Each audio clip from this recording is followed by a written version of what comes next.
પાટણ લોકસભા બેઠક પર ભાજપના ઉમેદવાર ભરતસિંહ ડાભીના સમર્થનમાં ચાણસ્મા વિધાનસભાના સમગ્ર રાવળદેવ સમાજની જંગી સભાનું આયોજન કરવામાં આવ્યું હતું। મોટી સંખ્યામાં રાવળદેવ સમાજના લોકો ઉમટી પડ્યા હતા અને ભાજપને બહુમતીથી વિજય બનાવવાનો સંકલ્પ કર્યો હતો।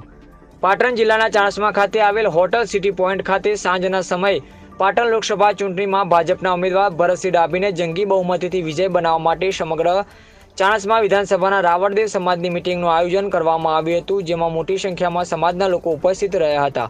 આવનાર લોકસભાની ચૂંટણીની મતદાન તારીખના દિવસે કમળને વોટ આપીને નરેન્દ્ર મોદીના હાથ મજબૂત બનાવવા સંકલ્પ કર્યો હતો। આ પ્રસંગે પાટણ જિલ્લા ભાજપ પ્રમુખ દશરથજી ઠાકોર, બક્ષી પંચ મોરચાના વિનયસિંહ ઝાલા, વિધાનસભા સંયોજક મુકેશભાઈ પટેલ, પ્રકાશભાઈ પટેલ, તાલુકા પ્રમુખ ઉપેન્દ્રભાઈ પટેલ, મહામંત્રી કિરણભાઈ જાની, રાવળદેવ સમાજના પ્રમુખ રાજુભાઈ રાવળ, રામભાઈ રાવળ, રણજીતભાઈ રાવળ, શહેર પ્રમુખ રાજુભાઈ પટેલ, અશ્વિનભાઈ પટેલ સહિતના આગેવાનો અને રાવળદેવ સમાજના લોકો મોટી સંખ્યામાં ઉપસ્થિત રહ્યા હતા।